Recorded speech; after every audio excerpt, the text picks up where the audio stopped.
Hi there! You're about to listen to a vintage episode of the Under the Microscope podcast. While the content is still as relevant and as interesting as when it was recorded, our webpage has changed. You can now find us at thesciencetalk.com/real-scientist-nano.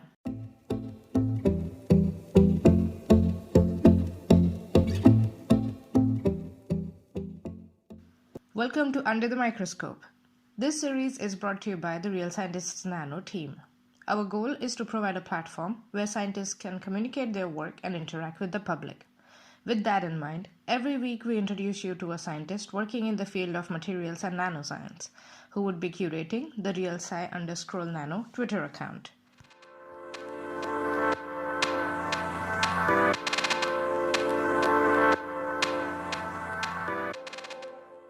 Hi everyone. Today we have with us Sofia Masi, who is a researcher at the Institute of Advanced Materials at University of Jaume I in Spain, very close to Valencia. So, hi Sofia, welcome to Real Scientist Nano. How are you? Hi, Pranoti. I'm fine, and you? It's I'm my good. pleasure to be here today. We are delighted to have you here. So let's talk more about you as a scientist, your science. So, starting with your scientific journey so far. So, tell us about your career journey. Oh, great. Okay, I decided to opt chemistry as major subject once I decided my university career. I studied in Pisa, a beautiful city in which Galileo Galilei spent his life. He doesn't need any introduction, I guess. But it was my first class of chemistry at secondary school when chemistry did something to me. It made me fall in love with it, and I couldn't resist it. I had questions, and chemistry was answering all of them in that time. I found it challenging, exciting, fun. So I decided to opt for chemistry in that time. Then after 5 years in Pisa studying chemistry, I chose a PhD at CNR Nanotech in Lecce in Italy. It's a PhD in nanotechnologies and in the Department of Physics of the university. And I did this choice because I was driven by the opportunity to make a positive impact on the energy needs and sustainable development of future generation. It was really fun in that moment to work and grow in such an innovative and fast-changing environment, because I work on photovoltaic and for the development of perovskite-based technology. And it was like an adventure shared by all the scientists of this field, because the perovskite solar cells are a revolution in the context of renewable energy and photovoltaics, because their efficiency improved day by day, and it was very, very exciting. Then I moved in 2018 in Spain to work at the Institute of Advanced Materials in Castellón de la Plana, close to Valencia. And I have learned, and I learned so much in the time that I work here from the wide array of backgrounds that my colleagues have. In fact, everyone is happy to share their experience and their expertise. And also my group is very supportive in making my work fit in with the needs of my family. And but as chemistry, I work in the laboratory. Always with a very exciting project, but also as a researcher, I have been able to write my findings in first level journal alongside my work as mom of two. And this is good because of the flexible working hours that has meant I can easily balance my work and home life. And finally, I'm looking for a permanent position to start my independent research, and this is my journey so far. Okay. Wow. That's really cool that the chemistry was answering all your questions. I love that part. That chemistry was just, I was asking questions and chemistry was answering the questions I had. I love that part. Well, it sounds like an amazing career journey so far, and I hope you get the permanent position soon, very, very soon. So, I have my to, next but okay, I'm happy in this moment, but everyone would improve in his career. So let's see. Absolutely. Absolutely. I'm sure you're happy right now, but it's always good to have the permanent position as well. It's always like it's just one thing off the list you can just completely then focus on science, right? That's what you want to do. So speaking of science, so you did speak a little bit about it in the short podcast, but so your current research, where and how does it fit in this big picture of materials and nanoscience in this big puzzle? Where does it fit in? Okay, nanoscience and technology is a branch of science that studies system and manipulates matter on atomic, molecular, and supramolecular scales. Mm-hmm. In particular, the nanometric scale. Because on such length scale, quantum mechanical and surface boundary effects become relevant, conferring properties of materials that are not observable on larger microscopic length scale. No? Mm-hmm. So the core of my work is the perovskite material, and in fact, for example, perovskite nanocrystals are considered one of the most sustainable material for the development of new generation solar cells and optoelectronic devices. Mm-hmm. So the core of my research, the perovskite material, is fall completely in the nanoscience topic. Mm-hmm.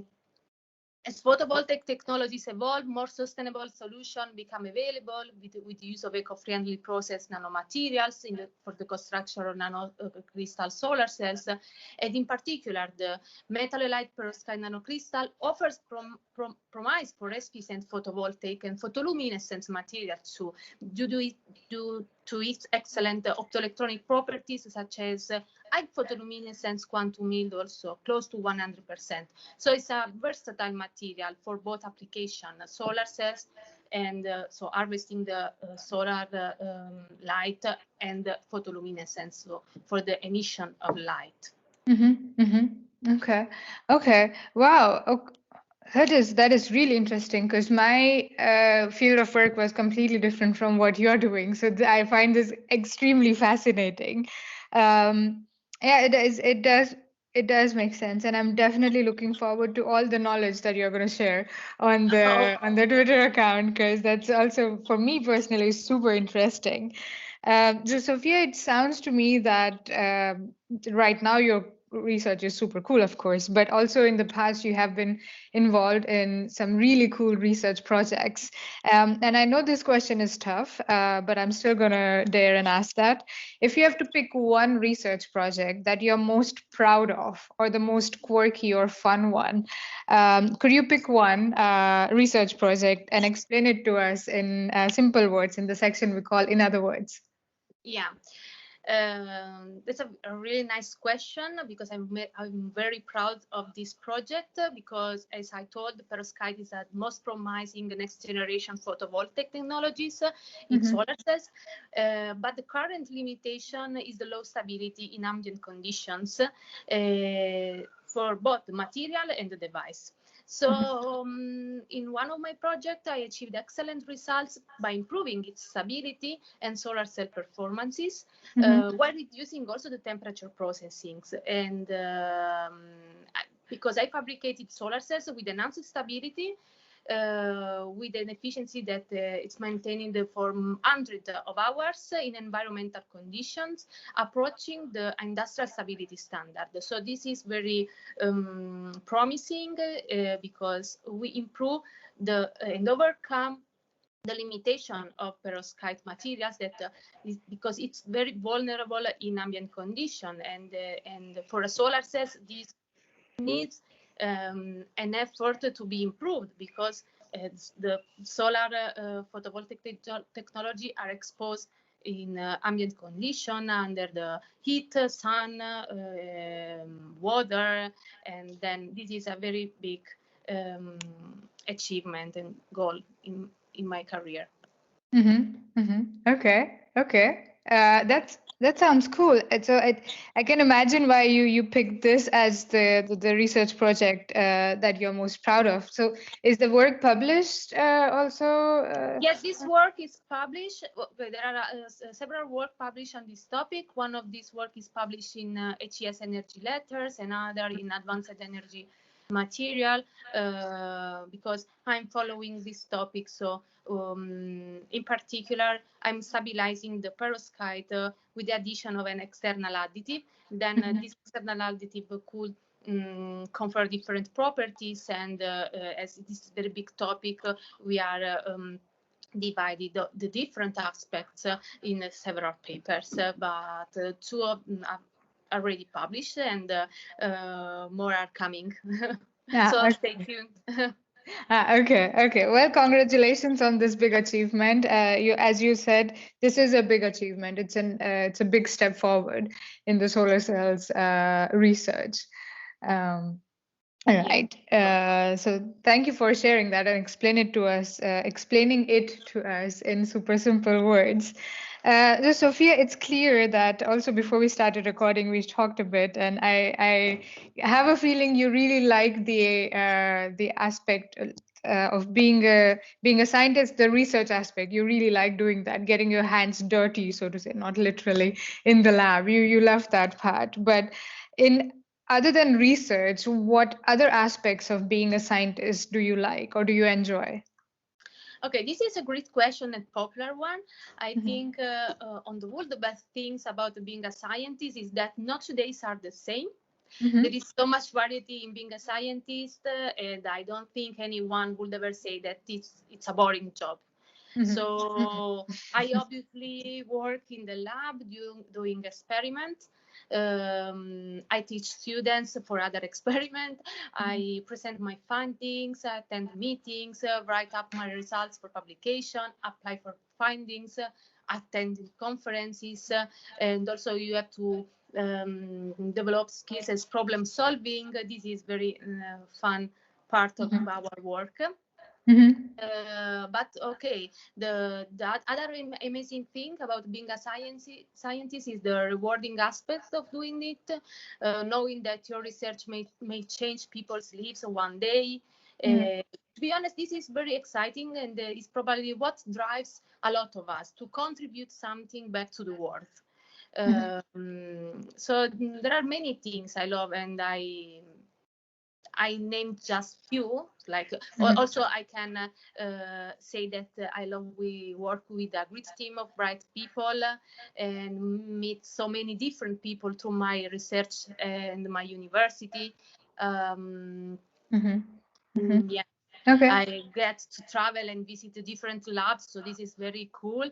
Mhm. People respect me and tell me I'm clever, but I don't know if I feel like it. I just feel normal. There are many things, many good things. Too many for listing. Too many. Well, I'm glad that you love research, but other than that, you also love these other aspects, like numerous other aspects of being a scientist. So you love your job. This is great. We need scientists like you who love their job and who are actively going to the lab. Well, Yeah, I'm doing a job that I enjoy doing, a job that I wake up wanting to do, and I leave at the end of the day being glad that I came to work on that day and mhm. make this fun experiment, for example. That is amazing. I can imagine that excitement. That sounds amazing. So, I have another question for you, Sophia. So you can answer it in two ways, or whichever way that you prefer. If you were to go back in time and starting your scientific journey today, what advice would you give yourself, or what advice would you give to researchers who are starting out today, so to say? They're starting their scientific journey. What is your advice? Yes, my first advice is use the early years of your career to learn as many techniques as you can, Mm-hmm. because it's very important to have a technical competencies. Mm-hmm. Also, make sure that to learn the basic concept in relevant disciplines, because but also always with a critical mind, because this is important to have this basic knowledge to start especially as the PhD path. Then while you're a PhD or postdoc, it is important to not confuse working hard with working all the time. It's important to work with a great effort of concentration, but not long hours of routine work. This is this is my suggestion, because it's always something that happens to PhD students that work a lot of hours, but it's also very important work-life balance. So I suggest work hard in the sense of great concentration, but not long hours of work. Also, it is very important to learn how to write papers at the beginning of the career. It seems like time consuming for the first publication, and you can delay the publication at first, but then it is rewarding. And above all, I can say that to be successful in academia, if this is my advice, is to you need persistence and preserve the creativity. So find a solution to problem that has not recipes yet. So being creative and be willing to take risks, and doesn't matter if the step could be not correct in that moment, but is closer to the truth. So these are all my advices for young people. Yeah. Okay, so you just opened all the box of Pandora, the advices from Sofia. No, on a serious note, all these advices that you gave, like learn as many techniques as possible, learn how to write papers, be persistent, quality of work time over quantity of work time, extremely important. Communicating, exchanging ideas with people around you, not just your colleagues, but also friends sometimes, because you never know where the out of the box thinking comes from. So yeah, thank you very much for sharing all of these advices with us. And I hope, Sofia, your research experience so far has been wonderful and will continue to be wonderful in the future as well. However, if you had 3 wishes to improve your research experience, what would you ask for? And I'm not promising here anything here, okay? This is a very difficult question. Sorry. Okay, if I have to wish something for my career, I just want to I would gain a project, for example, for my independent research. This is very big wish. Then, if I have to think big, I will become, for example, one of the first women as teacher in a majority male department. This is to reduce the gender band gap. This could be very nice for my career. I'm thinking big. Yeah, absolutely. And also learn how to recognize a quality idea, quality student to carry out our research together. This is also another important aspect that I want to learn. Okay. Well, all 3 wishes extremely, I would say, real. Like I hope they become reality soon. That you get your independent research, funded research project. Just you. It's Sophia's show. You get to decide how it works and who is partnering and how it goes. I hope that works, and also that you get this permanent position. That you become the first woman teacher. Yes, I was thinking big and very big. So well, it is achievable. I mean, it is still achievable. It's not out of the reach. I believe that it's not out of the reach for you. And also learning to recognize the quality idea. I mean, this is like an ongoing thing, right? It's like it's getting better and better every with every passing month or year. So, well, I wish I could just do this and being like, okay, Sophia, tomorrow when you wake up, you have your project, your funded project, you have your permanent position, you are the teacher in your department. And also, these are the quality ideas that you can work on now. I wish I could do that, but I would like to believe that it's achievable and it will happen in a few years' time. And then you can feature on our podcast series Under the Microscope again and tell us all about I will how come back to you successful. with my progress, and we will make another podcast together. Yeah, yeah, absolutely. So, Sophia, this has been wonderful speaking with you. But before we let you go, one last question that I have for you is, well, the year 2020 was interesting, to say the least. We all learned some things, unlearned certain things. What are your learnings from the year 2020? Yes, this year, the past year was terrible for some aspect. This year has certainly highlighted the importance of building strategies for handling change in our research models.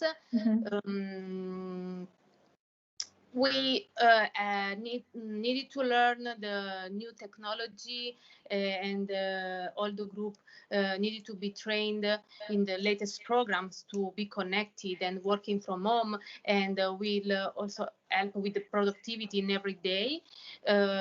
This was incredibly useful because we didn't stop to work, so the technology was the fundamental aspect in that here, but also we learn that the communication is very important. For example, practice transparency, understanding, and compassion for our staff across all the levels, from our PI to the the student that came.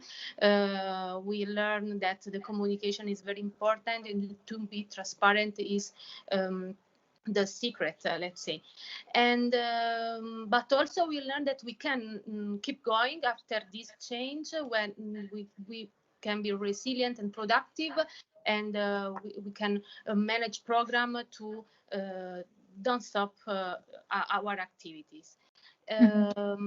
Because whether or not this change are here with us, so we have to force to adapt to working from home, socialize digitally, and maintaining physical distance, but we have to continue and go ahead in our work.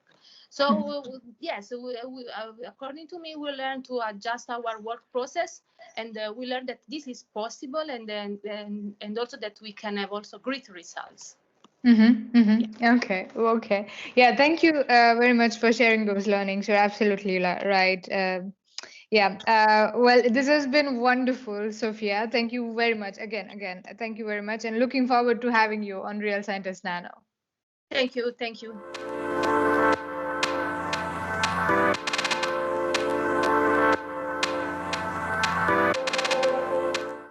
Thank you for listening.